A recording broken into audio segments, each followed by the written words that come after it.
Gĩcunjĩ kĩa 50 harĩ igana gĩa ciana iria cirĩ thĩ wa mĩaka 9 nĩ cikoragwo na thĩna wa magego, no ũũ nĩ kũringana na abithaa mũnene wa kambuni ĩmwe ya andũ kĩũmbe gũkũ bũrũri-inĩ. Up to 50% of children aged 9 actually lose their primary teeth, and it's because of lack of adherence to proper oral health hygiene.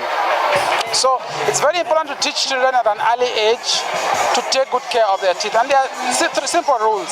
Thĩna wa magego ũgũmagĩra andũ agima na ciana, naguo othe bũrũri-inĩ gĩcunjĩ kĩa arĩa mena thĩna ũyũ nĩ 90 harĩ igana. When we look at the landscape of oral hygiene in Kenya, we still see almost up to 90% of adults and children are suffering from different diseases and different oral hygiene issues, and a lot of it can be prevented if we have the right oral health hygiene habits, especially from when you're young.